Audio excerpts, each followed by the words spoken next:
Bien-aimés dans les Seigneurs, soyez bénis au nom de notre Seigneur Jésus-Christ. Shalom, shalom, l'Église corps du Christ. Bonne, heureuse et joyeuse Pâques. Nous fêtons aujourd'hui la résurrection, la mort de Christ et la résurrection dans ce mois d'avril. Je dirais vraiment de partout, soyez bénis au nom de Jésus-Christ. Nous ne voulons pas parler aujourd'hui de Pâques, mais je sais que demain, après-demain, nous ferons des vidéos pour édifier les enfants de Dieu à travers tous les enseignements, toutes les révélations, toute la connaissance qu'on a pour apporter un de plus dans le corps du Christ. Soyez bénis de partout au nom de notre Seigneur Jésus-Christ. Aujourd'hui, je viens tout simplement pour parler du pouvoir du destin, le pouvoir que nous avons dans notre destin. Nous avons un pouvoir que nous ne connaissons pas. Nous avons le pouvoir pour faire avancer et vivre un changement dans notre vie pour que notre destin soit témoigné dans ce monde. Et le pouvoir du destin, c'est quoi? C'est la clé du destin. Donc si nous parlons du pouvoir du destin, nous parlons directement les clés que nous avons pour ouvrir notre destin, pour faire avancer notre destin. Et les clés là, c'est quoi? Bien sûr que on a les clés, mais des fois on n'arrive pas à comprendre cela. C'est pour ça, au lieu de dire les clés, moi je dirais les pouvoirs. Donc c'est-à-dire, nous avons l'autorité, les pouvoirs de vivre un changement, un sérieux changement dans nos vies chrétiennes. Vous voyez, c'est pour ça que je suis vraiment venu tout droit apporter un de plus, une bénédiction pour une personne qui va suivre cette vidéo. Je vais commencer par l'entourage. L'entourage. Premièrement, si nous, étant qu'êtres humains, nous sommes mal entourés, même nous étant adultes, même nos enfants, si ils sont mal entourés, si nous sommes mal entourés, nous allons être détruits complètement, même notre avenir sera détruit et nous allons chercher comment récupérer le destin.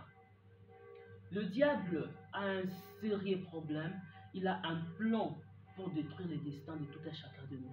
Alors il commence à détruire dès le bas âge, dès la personne est très petite, il va chercher à détruire son destin. Et si ses parents font attention, mais la personne fait attention, il sera épargné de tout cela. Mais s'il ne fait pas attention, bien aimé, il sera complètement détruit. Il commence tout d'abord par nous environner, par nous faire entourer, soit nous entourer de mauvaises personnes.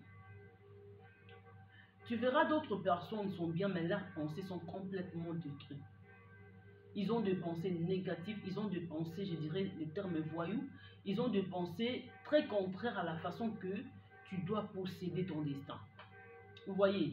Alors, par rapport à tes buts, tes objectifs, que dirais-je, te promets, la promesse que tu as, par rapport à une bénédiction que tu as, les dons, la grâce que tu as, tu dois choisir qui est qui doit rester à tes côtés, qui est qui tu dois t'attacher avec eux, qui est qui tu dois te promener, qui est qui doit être avec toi, qui est qui doit passer à ta maison, doit être avec toi régulièrement ou irrégulièrement. Vous voyez? Donc c'est-à-dire qu'on ne peut pas s'approcher à tout le monde, on ne peut pas être avec tout le monde. L'entourage détruit. L'entourage influence notre destin. L'entourage détruit notre parcours sur la terre. Si tu es mal entouré, même si on dit qu'il faut donner à quelqu'un des temps de changement, si tu as besoin de posséder aujourd'hui ou bien demain, la personne bien sûr va changer, mais essaie de créer des distances avec cette personne. Parce que tu ne veux pas détruire ton destin. Tu peux être bien, garder de bonnes relations avec tout le monde, avec tous ces gens qui étaient à tes côtés, bien qui sont à tes côtés, mais ne cherche pas à t'attacher avec des gens pareils. Le pouvoir du destin, le clé de destin que nous avons, c'est savoir qui doit être à tes côtés. Ça, c'est notre clé. Ça, c'est le pouvoir que nous avons. Si tu t'approches auprès de tout le monde, tu es attaché à tout le monde, tu te dis que moi, je suis pasteur, tu vois, Jésus-Christ, il est venu recevoir tout le monde dans sa maison, il faut que je reçoive tout le monde, Jésus-Christ, il a fait ça. Bien aimé, toi, tu n'es pas Jésus-Christ. Hein? Jésus-Christ connaît la profondeur du cœur de chacun de nous. Nous cherchons à connaître le cœur de chacun. Jésus-Christ connaît déjà. Parce que lui, il est omniscient, omniprésent, omnipotent. Lui, il est esprit, il connaît tout. Mais nous cherchons à connaître. Peut-être je peux chercher à connaître la personne avec le ton qu'on se raconte. Premier jour, je ne le connais pas bien. Deuxième jour, je commence à le comprendre. Troisième jour, quatrième jour, après peut-être quelques mois, une année, je comprends bien la personne. Ou bien tout d'un coup, je peux aussi comprendre la personne. Ça peut être aussi après quelques temps. Si c'est après quelques temps, tu risques de perdre beaucoup de choses. Mais Jésus-Christ, avant que la personne vienne, avant que la personne soit là, il lui connaît déjà. Donc nous, on n'est pas Jésus. Nous, on cherche à être comme Jésus, on cherche à comprendre, mais on n'a pas compris directement. L'entourage. L'entourage est une force destructive quand ils sont négatifs, quand l'entourage est peut-être d'un autre côté, que tes domaines, que ta bénédiction. Alors, comme l'entourage est de l'autre côté et comme l'adversaire, tu vivras ton état, soit ta vie changer, ta vie être détruite automatiquement. L'entourage a un pouvoir, influence notre destin. Être mal entouré, c'est être détruit complètement. Le pouvoir du destin, c'est la clé. Et la clé maintenant de posséder ton destin, tu dois chercher qui est qui être à tes côtés, avoir le pouvoir. Peut-être tu as honte. Ah, je laisse seulement rester à mes côtés. Ah, ça fait rien. Là, tu perds la force de posséder ton destin. Repousse la personne, reste en bon terme avec lui. Vous vous saluez, vous êtes bien, mais jamais restez à ses côtés. Vous rigolez, ah, bonjour, bonjour, tu vas bien, ça va, et toi, tes parents, ta vie, et tout, c'est bien, c'est fini. Oh, qu'est-ce que tu fais? Qu'est-ce que tu vas faire? Tu vois, si tu fais ça, tu verras, quand il commence à entrer à ce que tu fais, à ce que tu vas faire, ce que vous êtes, comment tu fais à la maison, comment tes parents sont. Bien aimé, c'est une voie déjà destructive de ta vie. Et des limites, il faut savoir comment s'approcher de la personne, pas s'approcher, mais il faut savoir comment lui répondre, disons. Il faut savoir comment lui répondre, il ne faut pas directement ouvrir tout ton cœur, parler à n'importe qui. Non. Il y a quelqu'un qui te pose des questions pareilles, tu as des limites avec lui. Donc il ne faut pas tout lui dire. L'entourage a un pouvoir. Et deuxièmement, bien aimé, qui a le pouvoir encore de détruire notre destin?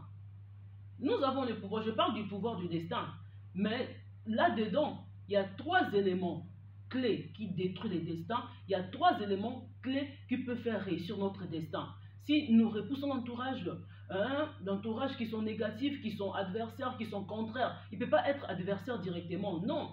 Je dis, vous comprenez le sens que je suis en train de dire. Je peux avoir un ami, je peux avoir un camarade, je peux avoir une amie, mais nos pensées, les orientations qu'elle a, bien ce que moi j'ai, c'est pas parallèle. Et moi, je continue à vivre avec lui, accepter ce qu'il me dit, je serai détruit d'une manière ou d'une autre.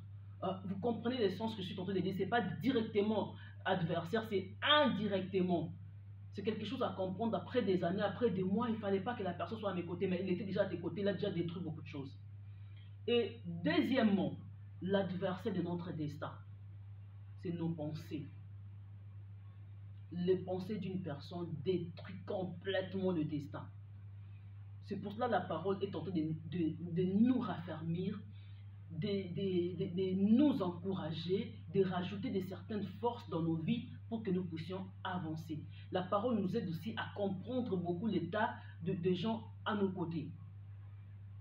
Deuxième clé de nos vies, c'est les pensées. Quand les pensées sont négatives, le diable travaille sur les pensées des gens. Il utilise la tête des gens, je voulais dire les Kopf en allemand. Il utilise les têtes des gens. Il va utiliser tes pensées. Tu vois ton camarade, tu vois ce qu'il a dit, et ça fait très mal. C'est entré dans tes oreilles, oh mon Dieu, pourquoi il a dit ça? Tu pars à la maison, regarde ce qu'il m'a dit. Ce que je fais là, je ne me sortirai pas. Je ne vais pas réussir. Je ne vais pas m'en sortir à la vie. Oh mon Dieu, pourquoi j'ai fait ça? Oh Seigneur, ce que ton ami a dit commence à travailler tes pensées, commence à détruire tes pensées. Tu restes dans ce même pensée-là des jours et des jours, des mois et des mois. Tout ce mois et tous ces jours-là, tu pouvais avancer même à quelque chose, même à 4, 5 choses. Mais comme tu es retenu dans les paroles d'une camarade, dans les paroles d'un ami, dans les paroles d'un collègue, dans les paroles je ne sais pas de qui, tu es retenu dans tous ces messages-là, dans toutes ces paroles-là, tu peux pas avancer, tu peux rien faire parce que tu es retenu dans tes pensées. Jusqu'à ce que tu vas te libérer, après tu verras, paf, paf, tu commences à avancer. Le pouvoir encore d'adversaire est dans nos pensées. Quand il détruit tes pensées, avec cette maladie, tu ne vas pas être guéri. Oh mon Dieu. Avec cette maladie, tu vas mourir. Oh mon Dieu. Avec tout ça, ce que tu vois là, ça va passer comme ça. Eh mon Dieu, ta vie ne va pas réussir. Oh mon. Donc, toutes tes pensées là, tout ce que tu as entendu, tout ce que tu as vu, essaie de traverser tes pensées. Essaie de balancer, de tourner dans tes pensées. Bien-aimé, tu es bloqué. Tu es dans une prison de pensée. Tu dois être libéré. Maintenant, tu dois faire le contraire. Quand tu attends ça, tu dis non, ça ne va pas arriver chez moi. Quand tu attends ça, tu dis non, ça ne va pas se passer chez moi. Quand tu attends ça, parce que le diable a choisi un terrain pour te détruire, c'est tes pensées, c'est ta tête. Il va commencer à venir jouer avec ta tête. Oh, tu vois, ça va se passer comme ça. Tu vois ce qu'il a dit, tu vois. Maintenant, il va faire avancer des gens négatifs à des paroles négatives pour détruire tes pensées. Il va faire des choses devant toi négatives pour que... Il sait le terrain, c'est ta tête. Le terrain là, il possède. Et qu'est-ce que tu feras? Quand il choisit cette place-là, tu dois lui dire, tu n'as pas honte. Ma tête ne t'appartient pas, mes pensées ne t'appartiennent pas. Tu dois faire entendre la parole de Dieu, les chansons de Dieu, les chansons chrétiennes, les choses qui sont positives pour ta vie. Tu dois refuser toutes ces pensées négatives, toutes ces pensées destructives qui peuvent détruire tout un chemin, toute une vie pour toi sur la terre. Tu dois refuser. Notre deuxième adversaire, c'est nos pensées. Nos pensées. Et notre troisième adversaire, si vous ne pouvez pas combattre contre l'ennemi, aujourd'hui je parle que du premier niveau du pouvoir, du destin. Mais prochainement, la semaine prochaine, je veux parler du deuxième niveau de pouvoir du destin. Et troisièmement, c'est le pas que nous faisons dans la vie. Qu'est-ce que le diable voudra faire? Il va s'élever à détruire toutes pas sur la terre. Qu'est-ce qu'il fera? Tu fais, par exemple, je vais dire, tu fais le permis de conduire, tu te prépares à faire le permis de conduire, tu ne réussis pas. Il faut recommencer. Maintenant, il te dit, tu vois, tu n'es pas arrivé, il faut seulement laisser. Parce qu'après, tu verras ceci. Il commence à retarder tes pas, à négliger des choses qui peuvent t'apporter quelque chose. Donc, troisième adversaire de notre destin, qui détruit notre destin, c'est la négligence de ce que nous devons faire aujourd'hui. Moi, j'appelle la troisième, c'est le pas. Ils vont retarder nos pas à ne pas posséder nos bénédictions par la négligence. Tu vas étudier la mathématique aujourd'hui, on te dit, ah, je vais étudier après 1 heure, après 2 heures, après 3 heures. Tu laisses, tu es fatigué demain. Donc, il commence à faire de sorte que tu négliges des choses. La façon que tu vas commencer à négliger, tu prends les retards dans ce que tu peux avoir aujourd'hui et maintenant, tu l'auras peut-être après 5 ans. Or que si tu ne négligeais pas, tu n'allais pas aussi, bien aimé dans le Seigneur, rater toutes ces bénédictions-là. Donc, le retard, c'est une arme destructive. C'est une arme destructive qui nous détruit complètement. Le retard dans la vie. Au lieu de posséder, tu attends, et quand tu ne reçois pas, tu dis, tu vois, c'est la famille, c'est les gens qui ont fait ça, or que c'est toi-même. On a mis l'esprit de négligence en toi. Quand tu sais négliger des choses, tu ne sauras pas avancer. Alors, au lieu de négliger ce que tu dois faire aujourd'hui, commence par étudier. Commence à faire des exercices mathématiques, exercices en français. Quand tu réussis aujourd'hui une année, après l'année prochaine 2024, tu fais de l'anglais. Après l'année 2026, tu fais Italie, ce qui est italien. Tu changes. Mais quand, bien aimé dans le Seigneur, tu ne sais pas avancer dans des choses, tu sais que négliger, bien aimé, tu ne sauras jamais te rattraper, tu ne sauras jamais saisir l'opportunité, tu ne sauras jamais posséder cette bénédiction. Le pouvoir du destin est dans tes mains. Les clés sont dans tes mains. Mais si tu négliges, donc les clés sont dans la main de l'adversaire. Si tu négliges, bien aimé dans le Seigneur, tu ne pourras pas posséder ta bénédiction. Troisième élément qui détruit nos destins, c'est la négligence. Deuxième élément, nos pensées négatives. Premier élément, c'est l'entourage.